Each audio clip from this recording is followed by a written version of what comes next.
인생은 예측 불가의 퀘스트다.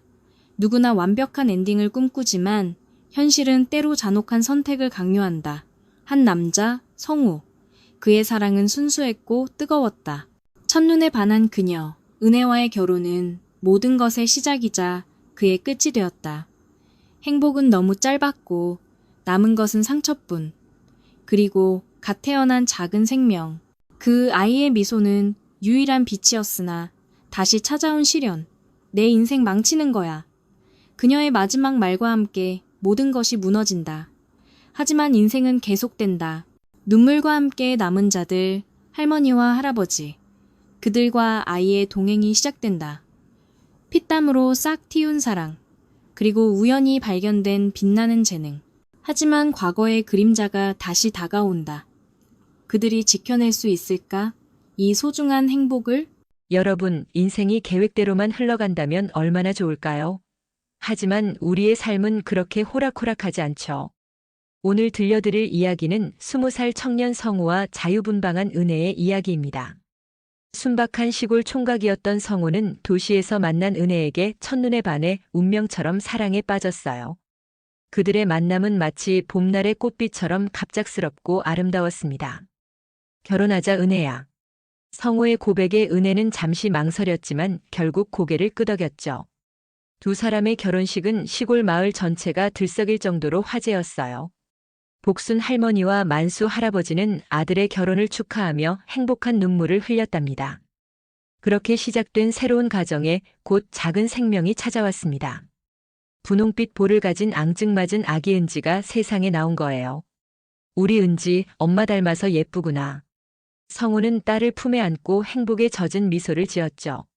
하지만 그 행복은 너무나 짧았습니다. 은지가 태어난 지 한 달도 채 되지 않은 어느 날 아침, 성우는 출근길에 교통사고를 당했어요. 갑작스러운 빗길, 미끄러진 트럭, 그리고 영원히 돌아오지 않는 성우. 가족들에게 남은 건 형언할 수 없는 슬픔뿐이었답니다. 이런 촌구석에서 애 키우는 거 내 인생 망치는 일이야. 은혜의 마지막 말은 이랬어요. 갓 태어난 은지를 두고 은혜는 어느 날 가방 하나 달랑 들고 사라졌습니다. 복순 할머니와 만수 할아버지에게 남겨진 건 아들의 부재와 손녀뿐이었죠. 하지만 두 노인은 눈물을 삼켰습니다. 이제 그들에겐 지켜야 할 작은 생명이 있었으니까요. 울지 마라, 복순아. 우리가 은지 잘 키워야지. 만수 할아버지의 거친 손이 복순 할머니의 어깨를 토닥였어요. 그렇게 시작된 할머니, 할아버지와 은지의 동행입니다. 가난했지만 사랑으로 가득 찬 작은 집에서 은지는 자라기 시작했죠. 복순 할머니는 새벽같이 일어나 장을 보고 만수 할아버지는 허리가 굽어도 논의를 마다하지 않았습니다. 모든 것이 은지를 위한 일이었어요.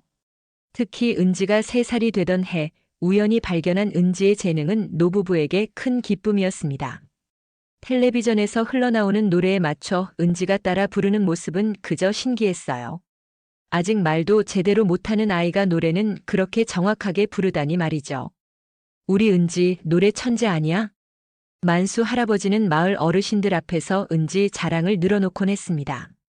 꼬마 은지의 맑은 목소리는 누구라도 미소 짓게 만들었어요. 동요든 트로트든 한 번 들으면 그대로 따라 부르는 은지의 모습에 마을 사람들은 감탄했답니다. 어려운 살림 속에서도 은지는 행복했어요. 할머니의 주름진 손길과 할아버지의 거친 품이 세상에서 가장 따뜻했으니까요. 남들은 부모 없는 아이라고 했지만 은지에겐 세상에서 가장 큰 사랑을 주는 두 분이 계셨죠. 그렇게 은지는 사랑 속에서 자라났습니다. 마을의 작은 집에서 은지의 성장은 계속됐어요. 매일 아침 닭 울음소리와 함께 시작되는 복순 할머니의 분주한 발걸음, 그리고 만수 할아버지의 툭툭 내뱉는 투박한 사랑이 은지를 감싸 안았죠. 어느덧 초등학교에 입학한 은지는 학교에서도 노래하는 아이로 유명했습니다. 학예회만 열리면 무대 중앙에 서서 또래 아이들보다 훨씬 성숙한 목소리로 노래를 부르곤 했어요. 우리 은지 목소리는 하늘이 내려준 선물이요. 복순 할머니는 시장에서 만나는 사람마다 은지 자랑을 했답니다. 손녀의 재능이 그저 자랑스러웠거든요. 한편 만수 할아버지는 허리가 굽어가도 은지의 학용품과 간식을 사기 위해 더 열심히 일했어요. 비가 오나 눈이 오나 논의를 마다하지 않았죠. 할아버지의 거친 손등에는 깊은 주름과 함께 햇빛에 그을린 흔적이 고스란히 담겨 있었습니다. 할머니, 이거 내가 그린 그림이에요. 할머니랑 할아버지랑 나랑 같이 있는 거예요. 은지가 그린 세 사람의 모습은 서툴지만 행복이 가득했어요. 복순 할머니는 그 그림을 보물처럼 벽에 걸어두었습니다. 매일 밤 은지가 잠들면 그 그림을 바라보며 눈물 짓곤 했죠. 아들을 잃은 슬픔과 손녀를 키우는 기쁨이 교차하는 순간이었어요. 가난했지만 그들의 집에는 웃음이 끊이질 않았습니다. 할머니가 끓여주는 된장찌개 한 그릇, 할아버지가 들려주는 옛날 이야기, 그리고 은지의 맑은 노랫소리가 작은 집을 가득 채웠어요. 때로는 끼니를 걱정할 때도 있었지만 그럴 때마다 이웃들이 나서서 도와주곤 했죠. 정이 넘치는 시골 마을이었으니까요. 복순이네 애기가 노래를 그렇게 잘한다면서 어디 한번 들어보세. 마을 잔치가 있을 때마다 은지는 무대에 올랐어요. 어른들의 박수를 받으며 자신감을 키웠죠. 특히 트로트를 부를 때면 어른들은 모두 놀라워했답니다. 9살 꼬마 아이의 입에서 나오는 성숙한 감정 표현이 믿기지 않았거든요. 그러던 어느 날 마을에 큰 소식이 전해졌어요. 전국 노래자랑이 열린다는 소식이었죠. 마을 사람들은 모두 은지를 추천했습니다. 복순 할머니는 걱정스러운 마음에 망설였지만 만수 할아버지의 강력한 지지로 결국 출전을 결정했어요. 우리 은지, 저기 큰 무대에서도 빛날 거야. 출연 신청서를 쓰면서 만수 할아버지의 손은 떨렸습니다. 글씨를 제대로 쓰지 못하는 그의 손을 은지가 살며시 잡아주었죠. 그 순간 할아버지의 눈가에 맺힌 이슬을 은지는 보지 못했어요. 만수 할아버지는 은지에게서 아들 성호의 모습을 보고 있었거든요. 전국 노래자랑 당일 은지는 할머니가 정성껏 빗어준 머리에 리본을 달고 무대에 올랐어요. 작은 체구의 아이가 무대 중앙에 서자 관객들은 호기심 어린 눈빛을 보냈습니다. 하지만 은지가 입을 열자마자 모든 것이 변했죠. 사랑밖엔 난 몰라라는 첫 소절이 흘러나오는 순간 관중석은 물론 심사위원들까지도 놀라움을 감추지 못했어요. 맑고 깊은 울림 그리고 어린 나이에 믿기지 않는 감정 표현이 무대를 장악했습니다. 노래가 끝나자 관객들은 모두 일어나 기립박수를 쳤어요. 올스타 판정과 함께 은지는 그날의 최고 스타가 되었답니다. 복순 할머니와 만수 할아버지는 무대 아래서 감격의 눈물을 흘렸고요. 그렇게 은지의 영상은 순식간에 인터넷을 타고 퍼져나갔어요. 트로트 신동이라는 타이틀과 함께 은지는 여러 방송에 초대받기 시작했죠. 서울의 큰 방송국에서 러브콜이 왔고 이제 은지는 마을을 넘어 전국적인 인기를 얻게 되었습니다. 기획사 제안도 들어왔고 광고 출연 제의도 이어졌어요. 팬레터가 집으로 배달되는 날에는 복순 할머니가 어찌할 바를 몰라 했죠. 이제 은지의 삶은 완전히 달라졌어요. 시골의 작은 집에서 서울의 화려한 스튜디오로 학교 학예회에서 전국 방송으로 모든 것이 꿈처럼 빠르게 변했죠. 복순 할머니와 만수 할아버지에게도 신세계였습니다. 촌로들이었던 두 분은 처음 겪는 카메라와 인터뷰에 당황하곤 했어요. 하지만 은지의 손을 꼭 잡고 함께 했답니다. 우리 은지는 어릴 때부터 노래를 참 잘했어요. 텔레비전에서 노래만 나오면 그냥 따라 불렀죠. 아직 말도 제대로 못하는데 노래는 그렇게 또박또박 했으니. 복순 할머니의 인터뷰가 나올 때마다 시청자들은 감동의 눈물을 흘렸습니다. 가난한 시골 할머니가 손녀를 키우는 이야기는 많은 사람들의 마음을 울렸어요. 특히 은지가 무대에서 할머니, 할아버지, 사랑해요라고 외치는 모습은 국민 눈물샘을 자극했죠. 방송에 출연할 때마다 은지의 인기는 높아졌어요. 작은 출연료도 생기기 시작했고 이제 복순 할머니는 더 이상 새벽장을 보러 나가지 않아도 됐습니다. 만수 할아버지도 논의를 줄이고 은지의 매니저 역할을 자처했죠. 80이 넘은 나이에 손녀의 스케줄표를 들고 다니는 할아버지의 모습은 또 하나의 화제였어요. 우리 은지 노래하는 거 힘들면 그만해도 된다. 할머니랑 할아버지는 은지만 건강하면 그걸로 행복해. 복순 할머니는 자주 은지에게 말했습니다. 하지만 은지는 고개를 저었어요. 노래하는 것이 즐거웠거든요. 그리고 할머니, 할아버지가 더 이상 고생하지 않는 모습을 보는 것이 은지에겐 가장 큰 행복이었답니다. 시간은 빠르게 흘러갔어요. 은지가 처음 전국 노래자랑에 나온 지 이제 한 해가 지났습니다. 그동안 은지는 많은 사람들의 사랑을 받았고 이제는 국민 손녀로 불리게 됐죠. 어느 날 서울의 한 기획사에서 정식 계약 제안이 들어왔어요. 본격적인 트로트 가수로 데뷔하자는 제안이었죠. 복순 할머니와 만수 할아버지는 고민했습니다. 어린 은지를 서울에서 활동하게 하는 것이 옳은 일인지 몰랐거든요. 하지만 은지의 재능을 세상에 보여주는 것도 중요하다고 생각했죠. 결국 세 사람은 서울과 시골을 오가며 활동하기로 결정했어요. 그렇게 은지는 서울의 작은 원룸에서 할머니, 할아버지와 함께 새로운 생활을 시작했습니다. 학교는 시골에서 다니고 주말에는 서울에서 방송 활동을 했죠. 힘들었지만 세 사람은 서로를 의지하며 잘 지냈어요. 그러던 어느 날 예상치 못한 방문객이 찾아왔습니다.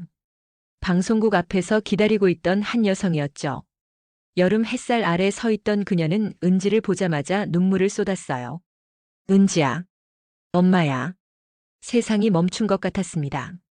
10살의 은지는 처음 듣는 엄마라는 단어에 혼란스러워했어요. 복순 할머니는 그 자리에서 주저앉을 뻔했고 만수 할아버지는 분노로 떨고 있었죠. 10년 전에 갓난 아이를 두고 떠났던 은혜가 돌아온 겁니다. 내 아이야. 내가 친권자야. 은혜는 큰 소리로 외쳤어요. 주변에 있던 팬들과 기자들이 주목했죠.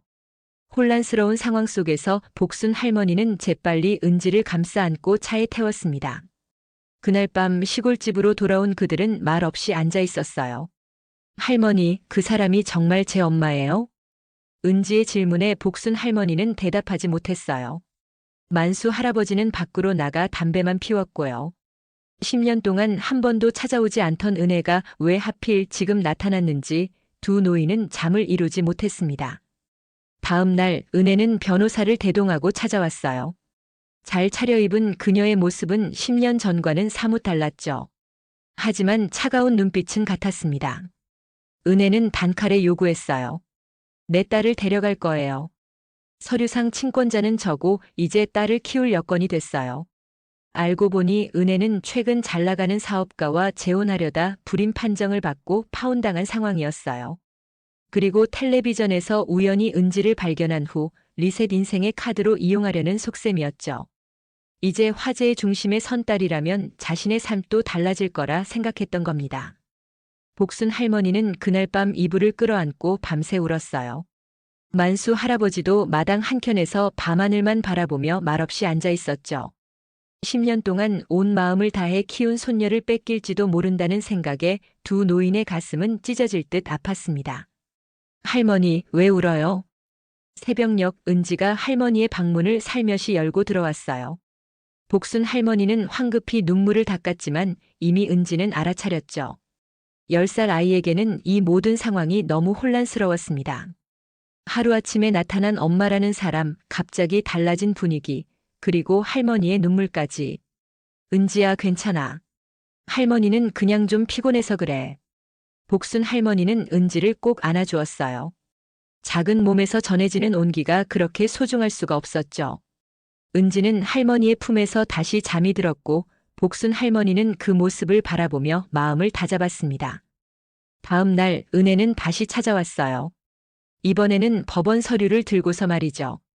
친모의 권리를 행사하겠다며 소송을 건 겁니다. 복순 할머니와 만수 할아버지는 당황했지만 어쩔 수 없이 법적 절차를 따라야 했어요. 할머니, 알아요. 어린 것이 상처받을까봐 가만히 계시는 거. 하지만 이건 너무하잖아요. 마을 사람들은 분노했습니다. 10년 동안 한 번도 찾아오지 않던 엄마가 이제 와서 권리를 주장한다니 누구나 화가 날 수밖에 없었죠.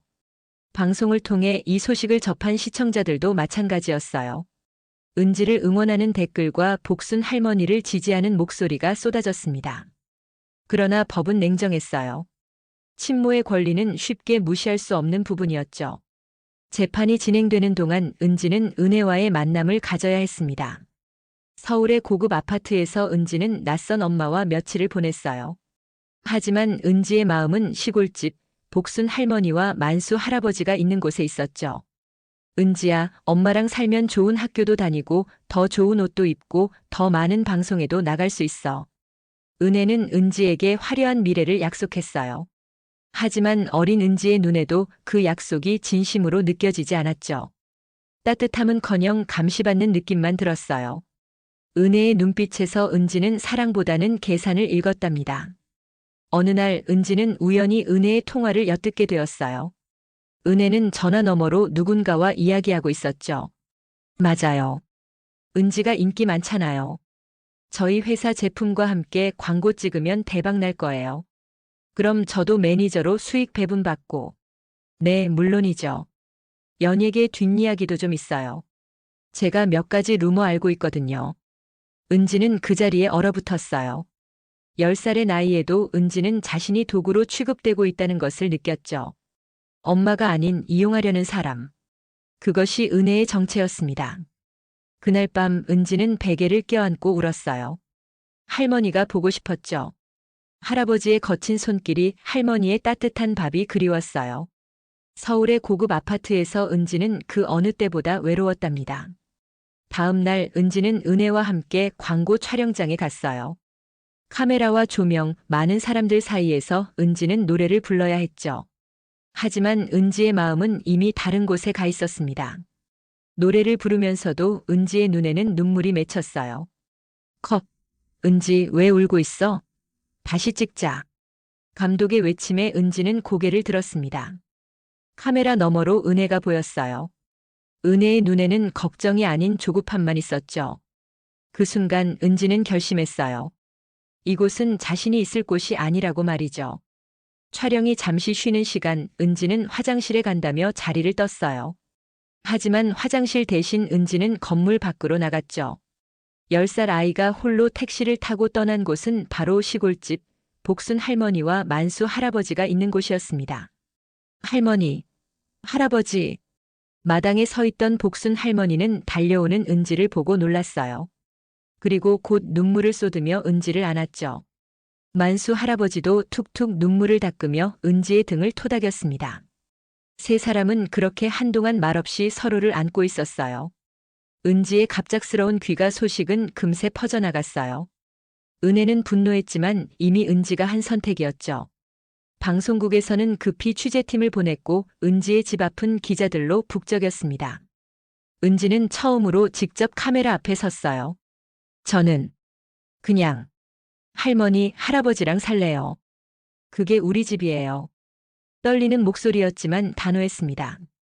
10살 아이의 결단력 있는 모습에 많은 사람들이 감동했어요. 마을 사람들은 은지의 뒤에 서서 지지의 마음을 보였고 전국의 시청자들은 은지의 용기에 박수를 보냈죠. 하지만 법적 문제는 여전히 남아 있었어요. 아이를 버려놓고 이제 와서 무슨 낯짝으로. 마을 어르신들은 분개했습니다. 만수 할아버지는 손녀를 지키기 위해 변호사를 찾아다녔고 복순 할머니는 매일 밤 은지를 안고 기도했어요. 마을 사람들도 힘을 보탰죠. 십시일반으로 모은 돈으로 좋은 변호사를 선임했고 시청자들 중에서도 은지를 돕겠다는 사람들이 늘어났습니다. 진짜 가족은 누구인가요? 혈연만이 가족입니까? 아니면 정성으로 키운 이들이 진짜 가족인가요? 방송에서는 연일 은지의 사연이 다뤄졌어요. 여론은 압도적으로 복순 할머니와 만수 할아버지 편이었죠. 그러나 법정에서는 또 다른 이야기가 전개되고 있었습니다. 친모의 권리는 무시할 수 없는 부분이었거든요. 재판이 진행되는 동안 은지는 학교에 다니며 평범한 일상을 살려고 노력했어요. 하지만 쉽지 않았죠. 친구들은 호기심 어린 눈으로 은지를 쳐다봤고 어른들은 측은한 시선을 보냈습니다. 은지는 그런 관심이 부담스러웠어요. 할머니, 저 때문에 힘드시죠? 어느 날 밤 은지가 물었어요.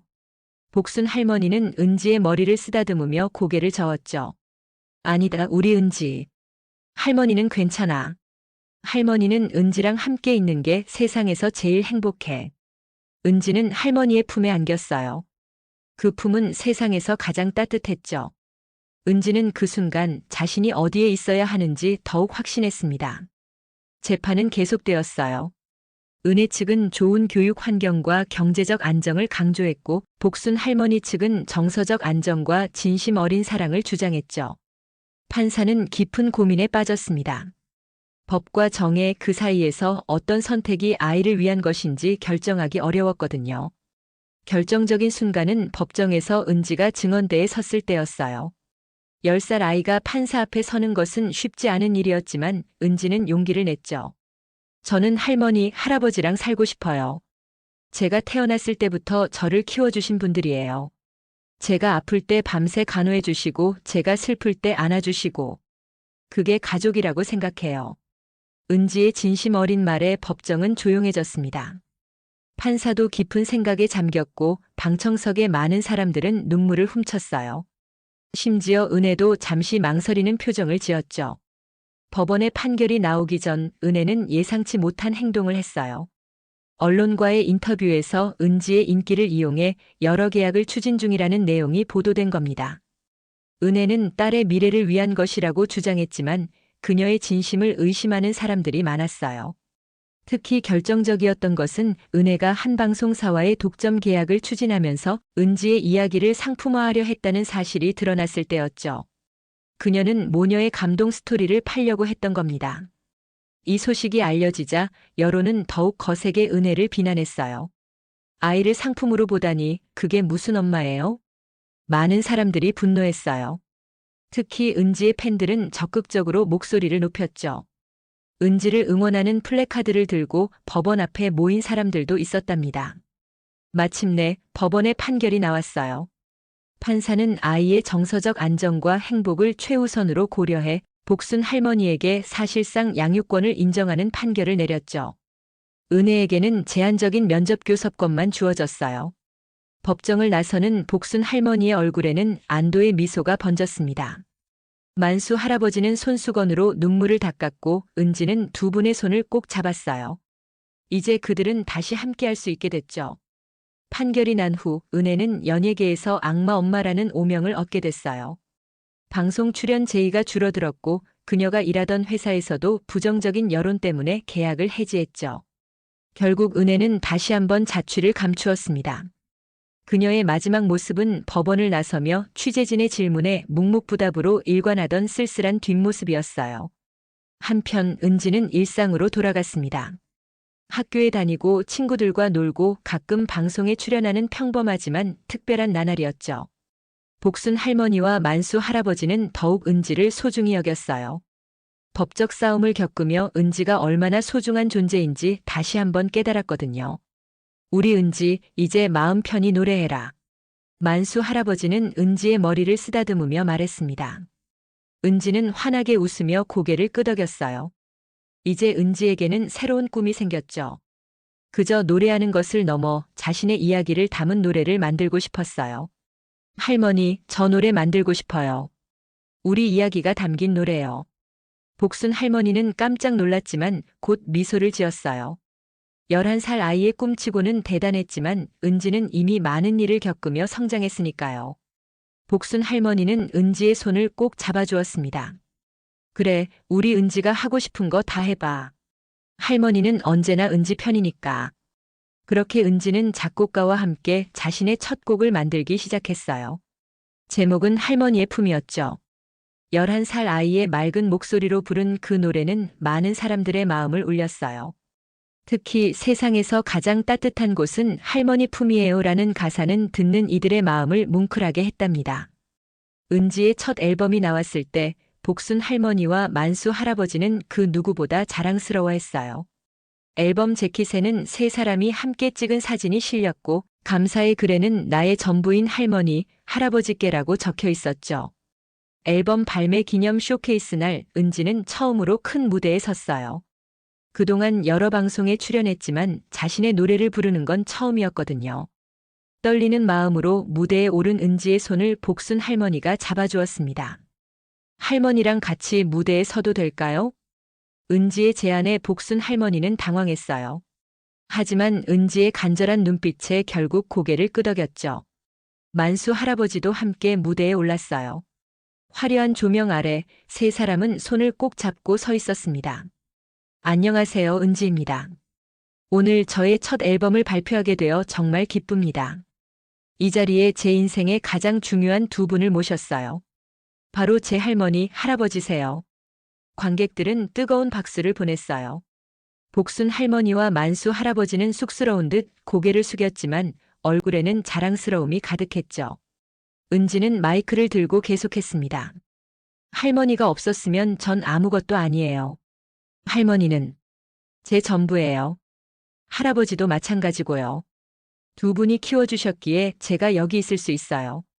이 노래는 두 분을 위한 노래입니다. 은지의 맑은 목소리가 홀을 가득 채웠어요. 할머니의 품이라는 노래를 부르는 동안 많은 관객들이 눈물을 흘렸죠. 특히 복순 할머니와 만수 할아버지의 모습은 그 자체로 감동이었어요. 한평생 고생만 했던 두 노인이 손녀의 성공을 바라보는 모습, 그보다 아름다운 장면이 있을까요? 노래가 끝나고 은지는 마이크를 잡고 말했어요. 제 이야기가 많은 분들께 힘이 되었으면 좋겠어요. 가족은 꼭 혈연으로만 이루어지는 게 아니라고 생각해요. 진심으로 사랑하고 보살펴주는 분들이 진짜 가족이죠. 그 말에 객석에서는 우레와 같은 박수가 터져 나왔어요. 은지의 이야기는 이미 많은 사람들에게 감동과 위로를 주고 있었죠. 앨범 발매 당일 은지의 할머니의 품은 각종 음원 차트 상위권에 올랐어요. 많은 사람들이 은지의 진심 어린 노래에 공감했거든요. 은지의 앨범은 대중의 큰 사랑을 받았어요. 특히 할머니의 품은 많은 사람들의 마음을 울린 히트곡이 됐습니다. 방송국에서는 은지의 이야기를 다큐멘터리로 제작하자는 제안이 들어왔고 은지와 복순 할머니, 만수 할아버지는 진지하게 고민 끝에 동의했어요. 이제 그들의 이야기는 더 많은 사람들에게 희망과 용기를 줄 수 있을 테니까요. 우리 이야기가 다큐멘터리로 만들어진다니 믿기지 않네요. 할아버지, 이제 연예인 되시는 거예요? 은지의 장난스러운 말에 만수 할아버지는 껄껄 웃으셨습니다.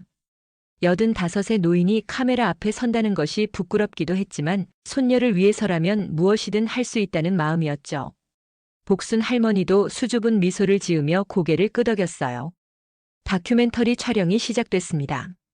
시골집에서의 일상, 복순 할머니가 시장에서 채소를 파는 모습, 만수 할아버지가 논에서 일하는 모습, 그리고 은지가 학교에 다니고 노래 연습을 하는 모습까지. 세 사람의 소박하지만 따뜻한 삶이 카메라에 담겼어요.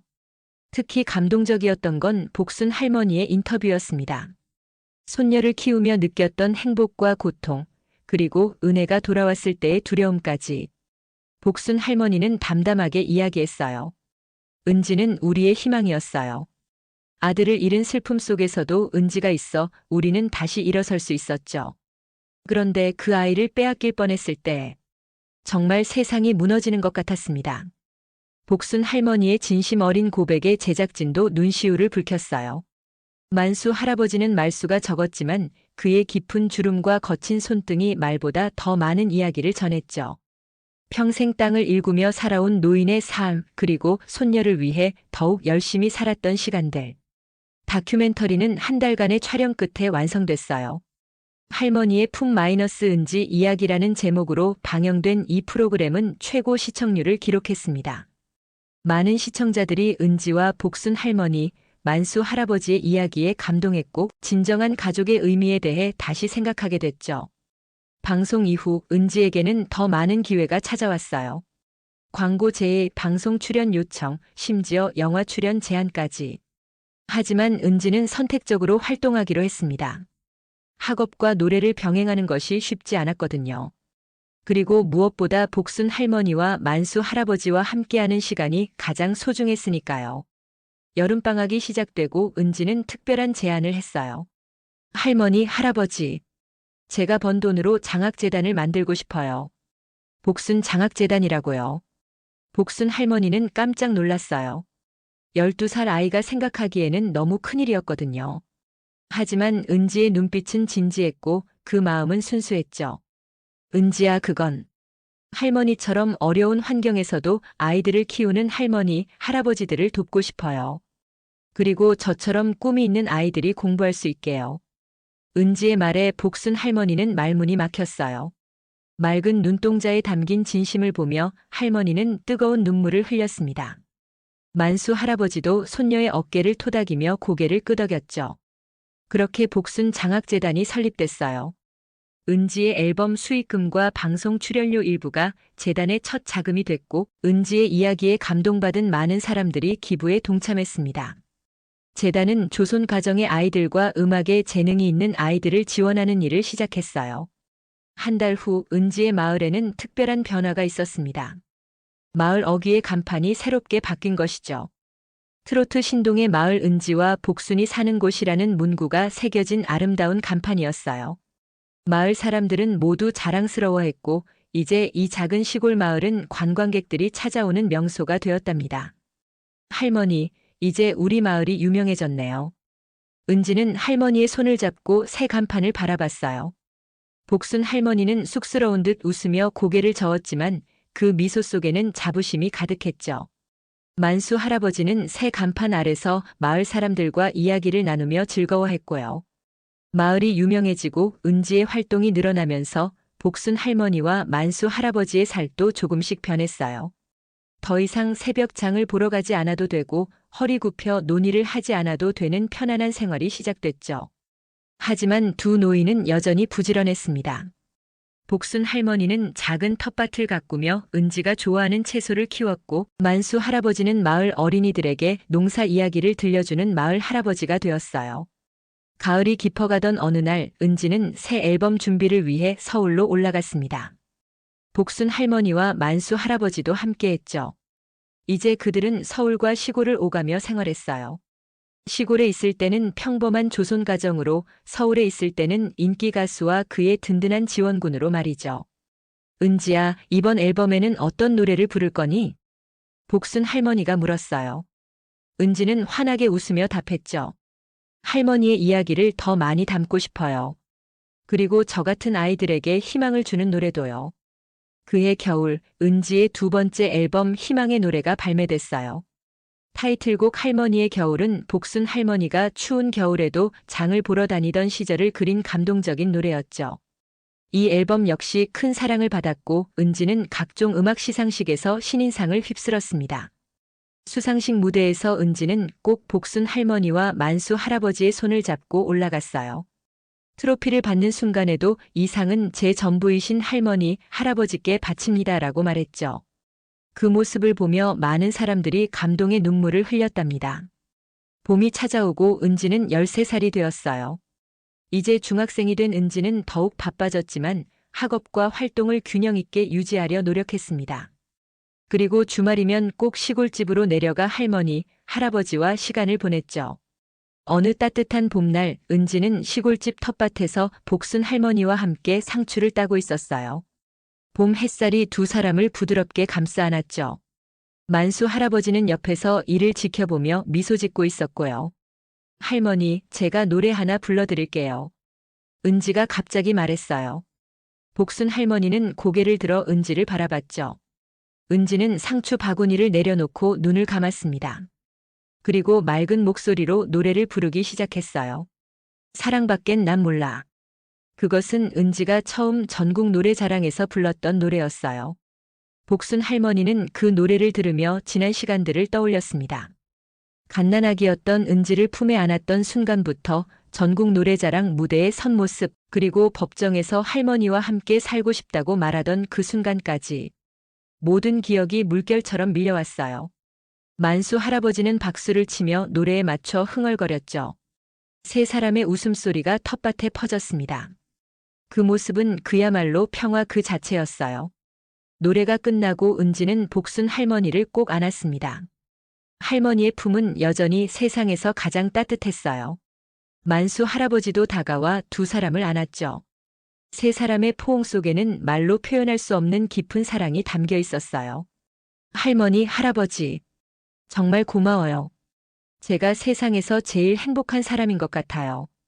은지의 말에 복순 할머니는 눈물을 흘렸고 만수 할아버지는 손녀의 머리를 쓰다듬었어요. 그들에게는 더 이상 바랄 것이 없었습니다. 서로가 있어 충분히 행복했으니까요. 그들의 이야기는 많은 사람들에게 감동과 희망을 주었어요. 복순 장학재단은 전국적으로 확대되어 더 많은 아이들에게 기회를 제공했고 은지의 노래는 위로가 필요한 이들에게 따뜻한 위안이 되었죠.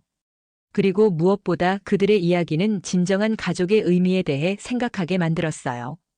혈연보다 더 중요한 것은 진심 어린 사랑과 헌신이라는 것, 어려운 상황 속에서도 희망을 잃지 않으면 행복을 찾을 수 있다는 것. 은지와 복순 할머니, 만수 할아버지의 이야기는 그렇게 우리에게 소중한 교훈을 전해주었답니다.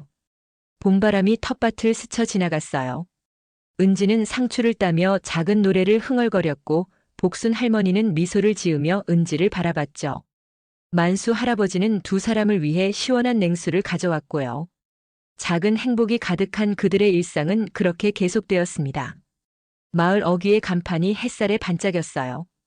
트로트 신동의 마을 은지와 복순이 사는 곳. 이제 이 작은 시골 마을은 단순한 지명이 아닌 사랑과 희망의 상징이 되었답니다. 그리고 그 중심에는 언제나 서로를 향한 무한한 사랑을 간직한 세 사람이 있었죠. 사랑밖엔 난 몰라. 은지의 맑은 노랫소리가 마을 전체에 울려 퍼졌습니다. 그 소리에는 슬픔도 아픔도 없었어요. 오직 사랑과 행복만이 가득했죠. 은지는 자신의 과거를 부끄러워하지 않았어요. 오히려 자랑스러웠습니다. 그 모든 일이 있었기에 지금의 자신이 있다는 것을 알았으니까요. 복순 할머니와 만수 할아버지 그리고 은지. 세 사람의 이야기는 여기서 끝나지 않습니다. 그들의 행복한 일상은 계속될 테니까요. 그리고 그 이야기는 우리 모두에게 따뜻한 위로와 희망을 전해줄 거예요. 진정한 가족의 의미, 그리고 사랑의 힘을 말이죠. 네, 오늘의 이야기는 여기까지입니다. 어떻게 들으셨나요? 오늘도 끝까지 시청해주신 모든 분들 진심으로 감사드립니다. 재밌으셨다면 다음 영상을 보시기 전에 잠깐 구독과 좋아요 부탁드립니다. 여러분의 따뜻한 댓글 하나가 정말 큰 힘이 됩니다. 오늘도 행복한 하루 되세요. 감사합니다.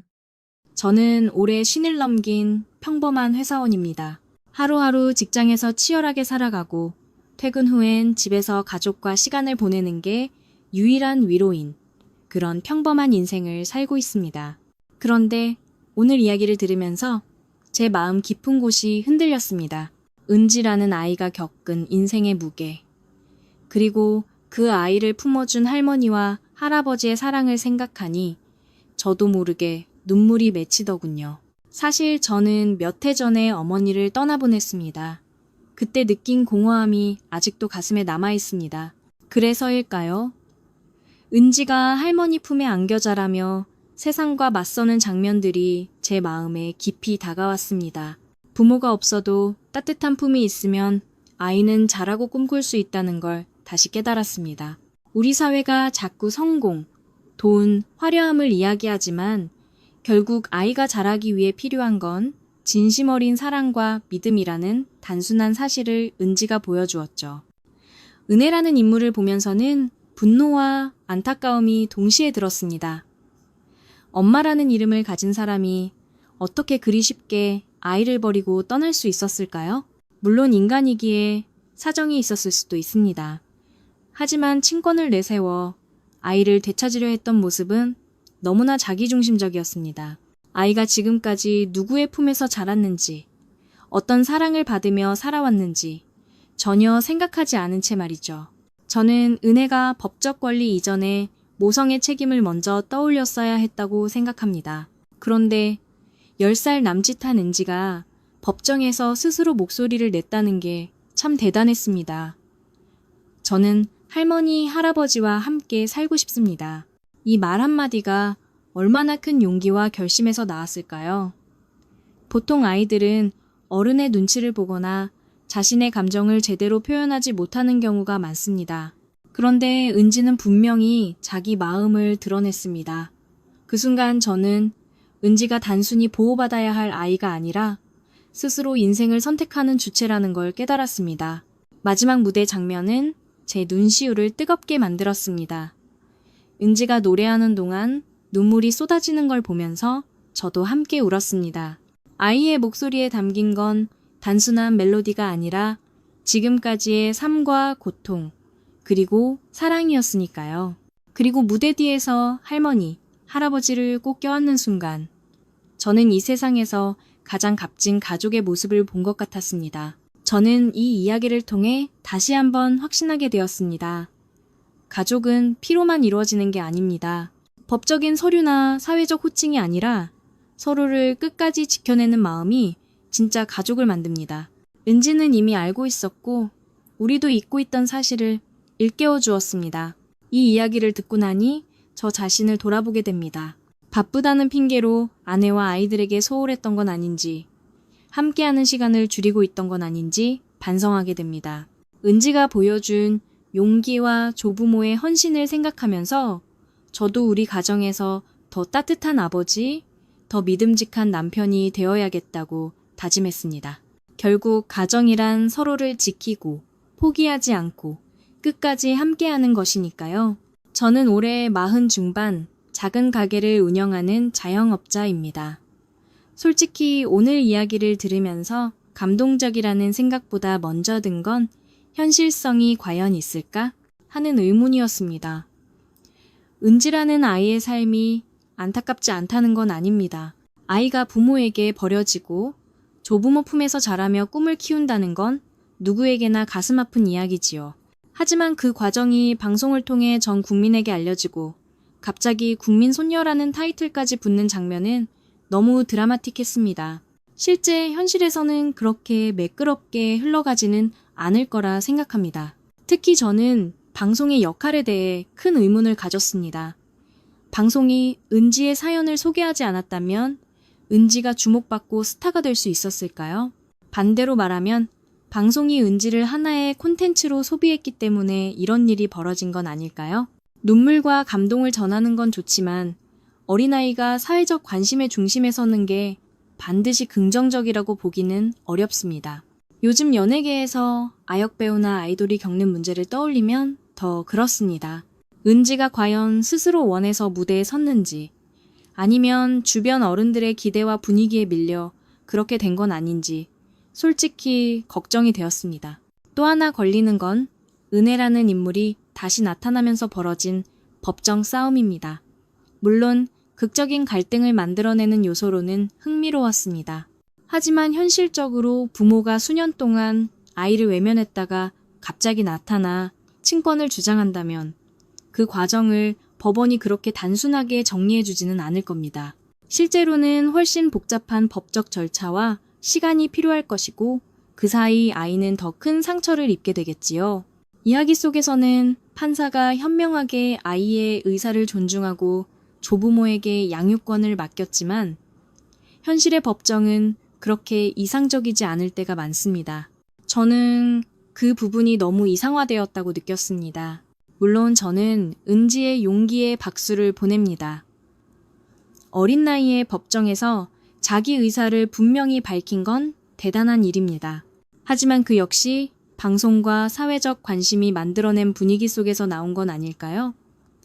만약 카메라와 대중의 시선이 없었다면 은지가 그만한 용기를 냈을까요? 저는 오히려 아이에게 과도한 부담이 주어진 건 아닐까 걱정이 되었습니다. 결국 저는 이 이야기를 감동적인 드라마로만 받아들이기보다 현실 속 아이들과 조부모 가정이 처한 문제를 더 냉정하게 들여다봐야 한다고 생각합니다. 은지 같은 아이가 전국적인 관심을 받지 않아도 평범하게 행복하게 자랄 수 있도록 제도와 사회가 함께 책임지는 구조가 필요합니다.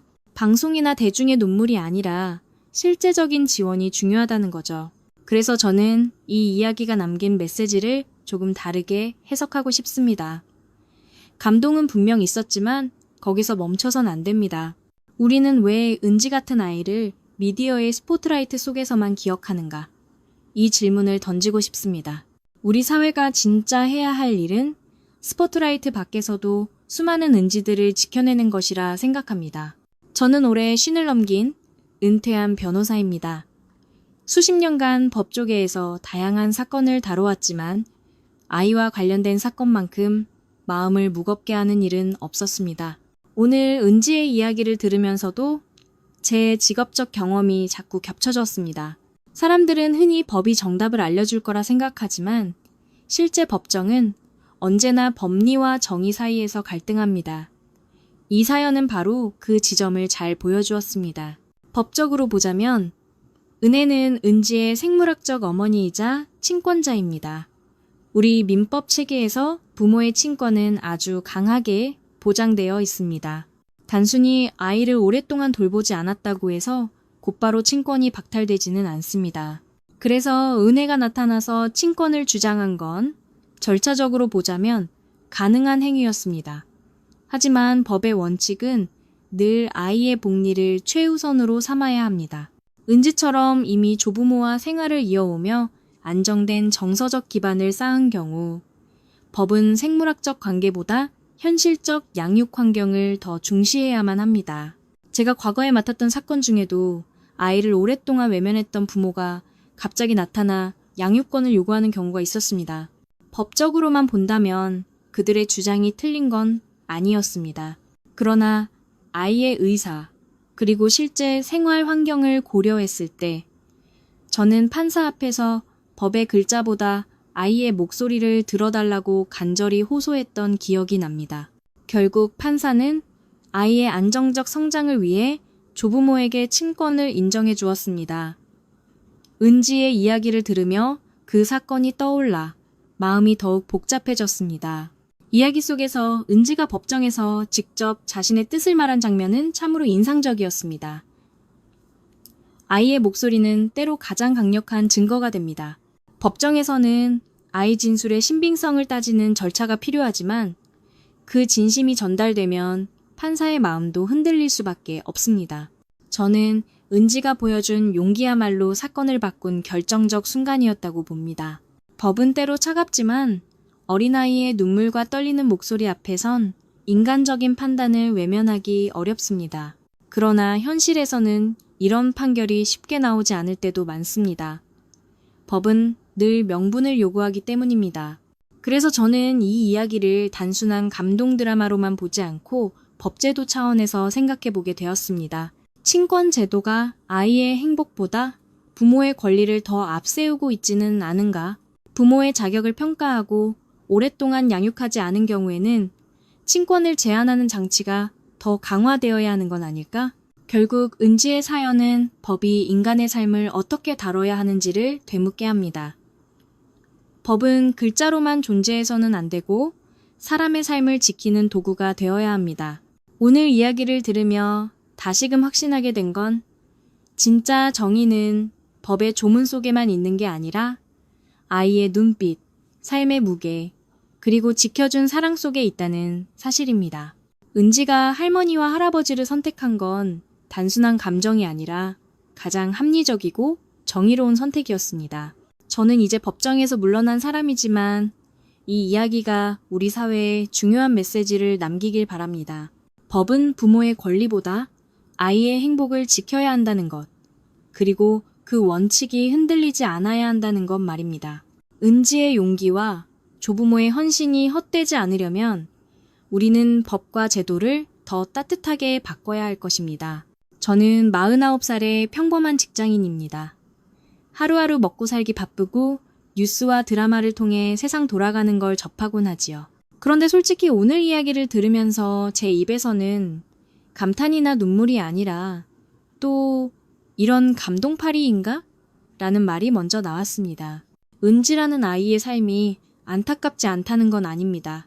하지만 이야기가 전개되는 방식, 방송과 대중의 반응, 그리고 그 안에 숨은 계산을 생각하면 마음이 좀 씁쓸해지는 겁니다. 아이 하나가 갑자기 국민소녀라는 타이틀을 얻고 전 국민의 눈물이 집중되는 장면 말입니다. 과연 그게 온전히 아이를 위한 걸까요? 저는 오히려 은지가 사회와 방송의 상품이 된 건 아닌지 의심스럽습니다. 방송국은 이런 이야기를 좋아합니다. 시청률이 보장되거든요. 아이가 무대에서 눈물 흘리며 노래하는 장면, 법정에서 용감하게 말하는 장면, 조부모가 손을 꼭 잡고 지켜보는 장면, 이 모든 게 너무 완벽하게 편집된 드라마 같았습니다. 그리고 대중은 거기에 감동하며 댓글을 남기고 방송국은 광고 수익을 챙깁니다. 결국 누가 가장 이득을 본 걸까요? 아이일까요?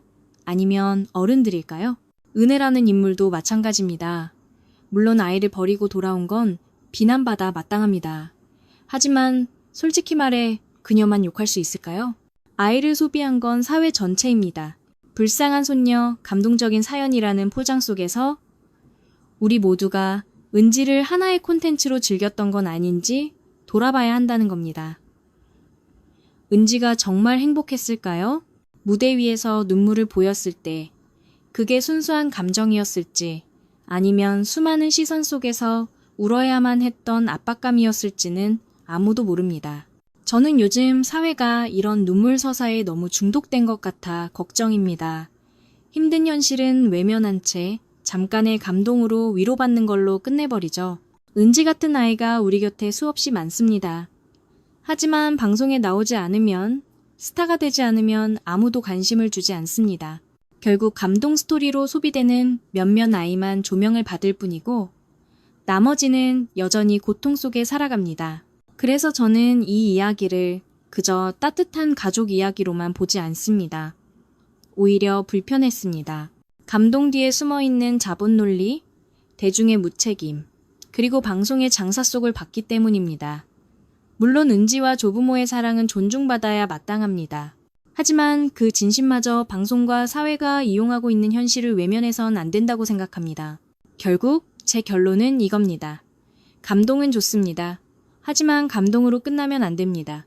눈물 한 방울로 현실을 잊어버리고 다시 각자 자리로 돌아가 자기 삶만 살아간다면 은지의 이야기는 결국 또 하나의 시청률 장사에 불과할 뿐입니다. 저는 차라리 이런 이야기를 보며 울기보다 왜 우리는 언제나 아이를 상품처럼 소비하는가 라는 질문을 던져야 한다고 생각합니다. 저는 올해 42살 평범한 회사원입니다. 오늘 들은 이야기를 접하면서 마음 한켠이 따뜻해지면서도 동시에 복잡한 생각이 교차했습니다. 은지라는 어린아이의 삶이 참 안타깝고 또 그 아이를 끝까지 지켜낸 조부모님의 헌신이 감동적인 건 사실입니다. 하지만 한편으로는 우리가 이 이야기를 어떻게 바라봐야 하는가에 대해 조금 더 신중할 필요가 있다고 느꼈습니다. 먼저 긍정적인 부분을 이야기하고 싶습니다. 은지는 분명히 역경 속에서도 꿋꿋하게 자신을 지켜낸 아이입니다. 버려진 경험, 상처, 외로움에도 불구하고 무대 위에서 당당히 노래를 부르고 세상 앞에서 자신을 표현하는 용기를 보여줬습니다. 그것은 단순히 감동적인 장면을 넘어 많은 사람들에게 희망과 용기를 주는 메시지가 될 수 있습니다. 또 조부모가 보여준 무조건적인 사랑과 헌신은 요즘 시대에 점점 잊혀가는 가족의 본질을 다시 일깨워줍니다. 이 두 가지 측면만으로도 이야기는 충분히 의미가 있다고 생각합니다. 그러나 동시에 저는 이 이야기가 가진 복잡한 면도 외면할 수 없었습니다. 방송이라는 매개를 통해 은지의 삶이 공개적으로 소비되었다는 점, 그리고 대중의 관심이 언제나 지속되지 않고 일시적인 감정으로 그칠 수 있다는 점은 우려스럽습니다. 순간적인 관심은 아이에게 힘이 될 수도 있지만 시간이 지나고 열기가 식었을 때 그 아이가 느낄 상실감은 누가 책임질 수 있을까요?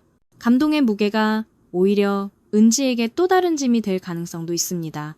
또한 은혜라는 인물, 즉 아이를 버린 어머니의 존재도 생각해보지 않을 수 없습니다. 사회적으로 비난받아 마땅한 행동을 했지만 동시에 왜 그런 선택을 할 수밖에 없었는지 그 배경은 무엇인지에 대해서는 깊이 다루어지지 않았습니다. 사람은 단순히 선과 악으로 나눌 수 없기에 그 복잡한 맥락까지 바라봐야 하지 않을까 싶습니다. 결국 저는 이 이야기를 한쪽의 감정으로만 받아들이고 싶지 않습니다.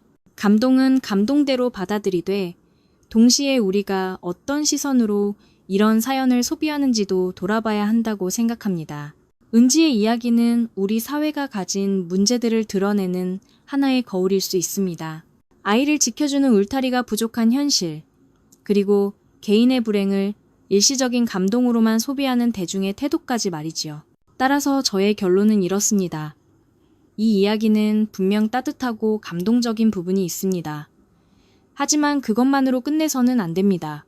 감동 뒤에 남은 질문들을 놓치지 않고 앞으로 우리가 사회적으로 무엇을 개선해야 할지, 어떻게 하면 은지와 같은 아이들이 더 이상 상처받지 않고 살아갈 수 있을지를 함께 고민하는 계기가 되어야 한다고 생각합니다. 오늘 들은 이야기는 단순한 감동을 넘어서 인간 존재와 삶의 본질에 대해 깊은 성찰을 불러일으켰습니다. 은지라는 어린아이의 삶을 바라보면서 저는 인간이란 얼마나 연약하면서도 동시에 강인한 존재인가를 다시금 깨달았습니다. 태어남은 스스로 선택할 수 없는 운명이지만 그 운명을 어떻게 살아낼지는 또 다른 차원의 자유와 의지 속에 놓여 있음을 보여주었기 때문입니다. 아이를 버린 어머니의 선택은 사회적, 윤리적으로는 분명 잘못된 행동입니다. 그러나 철학적으로 바라보면 인간이란 언제나 불완전하고 모순된 존재입니다. 선과 악은 명확히 구분되지 않고 우리는 상황과 욕망, 두려움 속에서 끊임없이 흔들립니다. 은혜의 행동을 정당화할 수는 없지만 그녀 또한 인간이라는 불완전한 조건 속에서 살아갔다는 사실을 무시할 수는 없습니다. 이 점은 우리 모두가 지닌 그림자와도 맞닿아 있습니다. 반대로 은지와 조부모의 모습은 사랑이라는 가치가 얼마나 인간 존재를 지탱하는 근본적인 힘인지를 보여줍니다. 세상 모든 철학과 종교가 강조해온 가치 중 하나가 바로 사랑인데 그것은 단순한 감정이 아니라 타인의 고통을 함께 짊어지고 끝까지 곁을 지켜주는 의지입니다. 은지는 상처를 통해 삶의 가혹함을 알게 되었지만 동시에 사랑을 통해 인간이 살아가는 이유를 배웠습니다. 이 이야기를 들으며 저는 고통의 의미에 대해서도 생각하게 되었습니다. 고통은 피하고 싶은 것이지만 때로는 그것이 삶을 더 깊이 이해하게 하고 인간으로서 성숙하게 하는 계기가 됩니다. 은지가 무대에서 노래할 때 보여준 눈빛은 단순한 어린아이의 눈빛이 아니라 고통을 통과한 자만이 가질 수 있는 깊이를 지니고 있었습니다. 마치 니체가 말한 것처럼 나를 죽이지 못한 고통은 나를 더 강하게 만든다는 진리가 은지의 삶을 통해 구현된 듯 했습니다. 마지막으로 저는 우리 자신에게 질문을 던지고 싶습니다. 우리는 은지의 이야기를 들으며 감동받았지만 그 감동을 일시적인 눈물로 끝낼 것인가? 아니면 우리 삶을 돌아보는 계기로 삼을 것인가? 은지의 이야기는 단순히 그녀 개인의 삶이 아니라 우리 사회와 인간 존재 전체에 던지는 질문입니다. 우리가 서로를 더 깊이 이해하고 더 따뜻하게 감싸 안으며 불완전한 인간을 인정할 수 있을 때 비로소 진정한 성숙에 다가갈 수 있다고 생각합니다. 오늘 들은 이야기를 저는 단순한 개인의 사연이 아니라 하나의 문학적이고 예술적인 작품처럼 받아들였습니다. 이야기의 구조, 인물의 대비, 그리고 장면마다 담긴 상징성은 마치 소설이나 영화 속 장면을 연상시켰습니다. 우선 가장 강렬하게 다가온 장면은 은지가 무대 위에 서서 노래를 부르는 순간이었습니다. 그 장면은 단순한 오디션 프로그램의 한 컷이 아니라 마치 오랜 어둠을 뚫고 빛을 찾아가는 인간의 여정을 상징하는 듯 했습니다. 무대 위의 조명은 은지라는 아이의 삶 속에서 처음으로 비춰진 희망의 불빛이었고 그 순간 청중의 눈물은 단순한 감동이 아니라 삶의 진실을 직면했을 때 흘리는 정화의 눈물이었습니다. 예술이란 결국 현실을 비추는 거울인데 은지의 노래는 우리 모두의 상처와 회복을 비춰낸 거울이었습니다. 또 하나 인상 깊었던 점은 이야기 속 인물들의 극명한 대비입니다. 아이를 버린 어머니 은혜와 끝까지 지켜낸 조부모, 상처 입은 아이와 무대 위에서 빛나는 아이. 이러한 대비는 고전 문학이나 희곡에서 흔히 발견되는 구조입니다. 절망과 희망, 배신과 헌신, 어둠과 빛이 맞부딪히면서 이야기는 더 큰 울림을 만들어냅니다. 이 대비 자체가 예술적인 장치로 작동하며 청중의 감정을 고조시키고 삶의 본질을 다시 성찰하게 만듭니다. 이야기의 언어적 표현 또한 서정적인 울림을 줍니다. 버려진 아이의 눈물, 노래로 되찾은 희망 같은 표현은 단순한 사실의 전달이 아니라 상징과 은유를 통해 청자의 마음속 깊은 곳을 두드렸습니다. 이는 이야기 자체가 현실 기록을 넘어 예술적 형식으로 승화될 수 있음을 보여줍니다. 저는 이 이야기를 통해 예술이란 반드시 화려한 무대나 거창한 작품 속에만 존재하는 것이 아님을 깨달았습니다. 한 아이의 눈빛, 한 곡의 노래, 그리고 그 노래를 듣는 사람들의 침묵 속 눈물이 바로 예술이 될 수 있습니다. 삶 그 자체가 예술이라는 말처럼 은지의 삶은 우리에게 가장 진실된 예술의 형태를 보여주었습니다. 결국 저는 이 이야기를 단순히 사연으로 기억하기보다는 하나의 예술 작품처럼 오래 곱씹고 싶습니다. 은지의 삶은 우리 모두의 마음속에서 새로운 상징이 되어 힘겨운 순간에도 다시 일어설 수 있다는 인간의 보편적 이야기를 전해주고 있기 때문입니다. 오늘의 이야기를 들으면서 저는 단순한 인간사의 비극과 희망을 넘어 신앙과 영성의 관점에서 깊이 사색하게 되었습니다. 인간은 누구나 고통을 피하고 싶어 하지만 때로는 그 고통 속에서 더 큰 의미와 깨달음을 발견하기도 합니다. 은지의 삶은 바로 그런 영적 여정을 보여준다고 생각합니다. 먼저 은지가 겪은 버려짐의 경험은 인간 존재가 지닌 가장 근원적인 두려움, 즉 고독과 단절을 상징합니다. 종교적 전통에서 버려짐은 종종 인간이 신과 멀어졌을 때 느끼는 영적 공허함에 비유되곤 합니다. 그러나 동시에 바로 그 순간에 더 깊은 구원과 사랑을 깨닫게 된다고 말합니다. 은지가 조부모의 사랑 속에서 다시 살아갈 힘을 얻은 것은 마치 절망 속에서 신의 은총을 발견하는 경험과도 닮아 있습니다. 또한 은지의 노래는 단순한 예술적 표현을 넘어 영적 기도의 형태로 다가왔습니다. 노래는 종교와 문화에서 언제나 하늘과 인간을 이어주는 매개였습니다. 아이가 노래할 때 청중이 눈물을 흘린 이유는 단순한 감동을 넘어서 우리 모두가 잠시나마 영적 진리에 접속했기 때문일지도 모릅니다. 그것은 인간의 연약함과 동시에 그럼에도 불구하고 우리를 지탱하는 초월적 사랑을 느낀 순간이었습니다. 한편 은혜라는 이름을 가진 어머니의 선택 또한 역설적인 메시지를 던집니다. 그녀의 삶은 잘못과 죄로 얼룩졌지만 그 이름 자체가 은혜를 뜻한다는 점은 아이러니하게도 인간이 아무리 불완전해도 여전히 구원과 용서의 가능성을 품고 있음을 상징합니다. 종교적 관점에서 인간은 모두 죄인이지만 동시에 모두 용서받을 수 있는 존재입니다.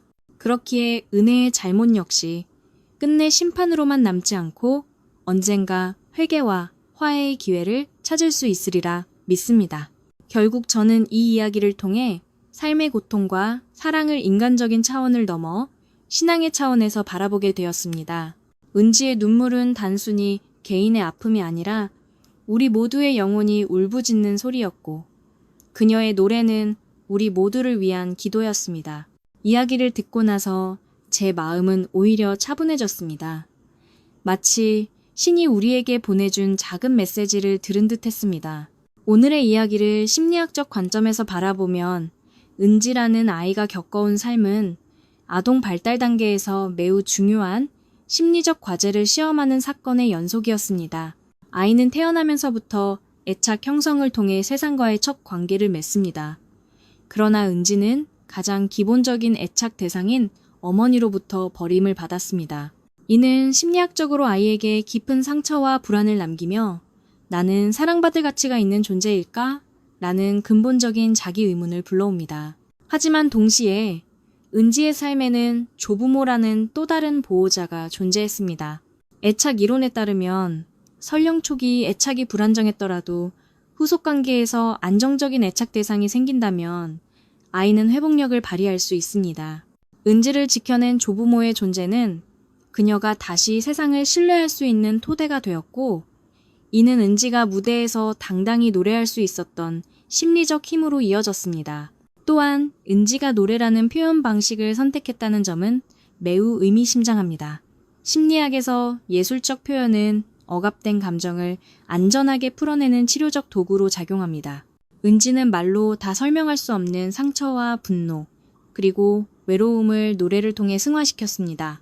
이는 단순한 취미 활동이 아니라 자기 치유와 정체성 확립의 과정이었습니다. 청중이 그녀의 노래에 눈물을 흘린 이유도 바로 그 진정성이 무의식적으로 전달되었기 때문일 것입니다. 흥미로운 점은 은지가 겪은 상처가 오히려 그녀를 더 강하게 만들었다는 사실입니다. 심리학에서는 이를 외상 후 성장, PTG, Post Traumatic Growth 이라고 부릅니다.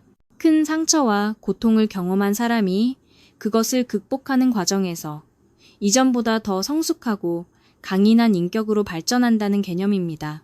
은지의 눈빛 속 깊은 울림은 단순한 아이의 것이 아니라 상처를 넘어선 성숙한 영혼의 것이었습니다. 마지막으로 우리는 은지 개인의 심리만 볼 것이 아니라 사회 전체의 심리적 반응도 살펴야 합니다. 청중이 은지의 이야기에 크게 공감한 것은 각자가 내면에 품고 있는 상처와 불안을 은지를 통해 대리 경험했기 때문입니다. 그녀는 한 개인일 뿐이지만 동시에 우리 모두의 집단 무의식 속 상처를 드러내는 상징이 되었습니다. 결국 심리학적으로 이 이야기는 상처는 파괴만을 남기지 않는다. 상처는 때로 새로운 힘과 성장의 씨앗이 된다는 사실을 다시 확인시켜 주었습니다. 은지의 여정은 인간 정신의 회복 탄력성과 성장 가능성을 보여주는 살아있는 증거였습니다. 은지의 이야기를 사회학적 시선으로 바라보면 이것은 단순히 한 아이와 가족의 문제가 아니라 구조적 현실이 드러난 사건이라고 볼 수 있습니다. 아이가 버려졌다는 사실은 개인의 선택처럼 보이지만 그 배경에는 사회제도의 부족, 가족 해체, 경제적 불안정과 같은 구조적 요인들이 숨어 있습니다. 현대사회에서 가족은 더 이상 절대적 울타리가 되지 못하는 경우가 많습니다. 이혼, 경제적 빈곤, 개인주의적 가치의 확산은 아이들에게 불안정한 환경을 만들고 있습니다. 은지가 어머니에게 버려진 것은 단순히 한 사람의 도덕적 실패가 아니라 사회적 안전망이 제대로 작동하지 못한 결과일 수도 있습니다. 만약 양육 지원 제도가 충분했다면, 혹은 한부모 가정에 대한 사회적 인식이 더 따뜻했다면, 은혜는 그런 극단적인 선택을 하지 않았을지도 모릅니다. 또한 은지의 사례가 방송을 통해 알려졌다는 점은 현대사회의 미디어 구조와도 깊은 관련이 있습니다. 우리는 고통과 비극을 미디어를 통해 소비하고 순간적인 공감과 눈물로 반응합니다. 그러나 그 관심은 쉽게 사라지고 당사자는 여전히 현실 속에서 문제를 감당해야 합니다. 은지의 노래는 시청자에게 감동을 주었지만 동시에 대중이 개인의 고통을 어떻게 소비하는지를 보여주는 사례이기도 했습니다. 사회학적으로 중요한 점은 은지가 혼자가 아니란 사실입니다. 지금 이 순간에도 수많은 아이들이 가정 불화나 경제적 어려움 속에서 버려지거나 방치되고 있습니다. 은지의 이야기는 특별해서 주목받았지만 비슷한 상황 속에 놓인 다른 아이들은 여전히 이름조차 알려지지 못한 채 고통받고 있습니다. 이는 우리 사회가 개인의 사연에 일시적으로 반응하는 것을 넘어서 구조적 변화를 만들어야 함을 시사합니다. 결국 은지의 이야기는 사회제도가 얼마나 취약한지를 드러내는 동시에 공동체의 역할을 다시 묻는 계기가 됩니다. 아이를 키우는 것은 단지 부모 개인의 책임만이 아니라 사회 전체의 과제입니다. 우리가 모두 조금씩 더 책임을 나누어질 때 비로소 또 다른 은지가 상처받지 않고 성장할 수 있을 것입니다. 이 사연을 들으면서 저는 개인의 삶이 단순한 개인사가 아니라 더 큰 역사적 맥락 속에서 이해될 수 있다는 사실을 다시금 깨달았습니다.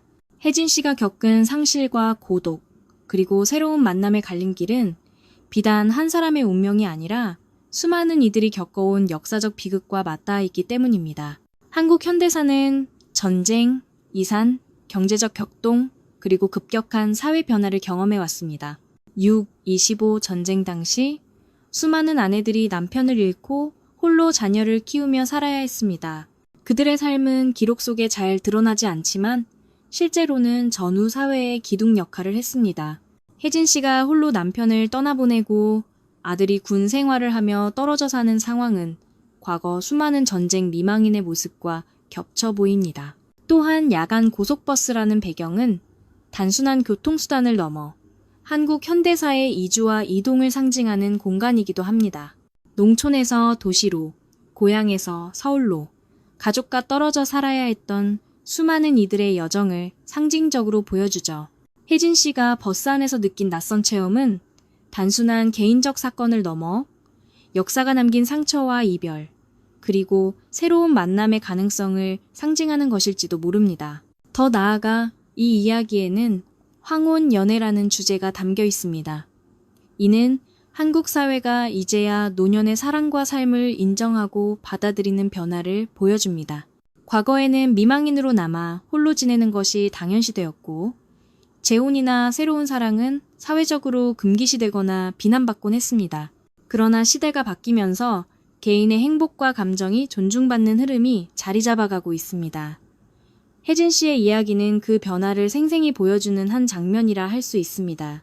결국 이 사연은 단순한 개인적 경험담을 넘어 한국 사회가 걸어온 길, 그리고 앞으로 걸어가야 할 길을 비춰주는 역사적 거울입니다.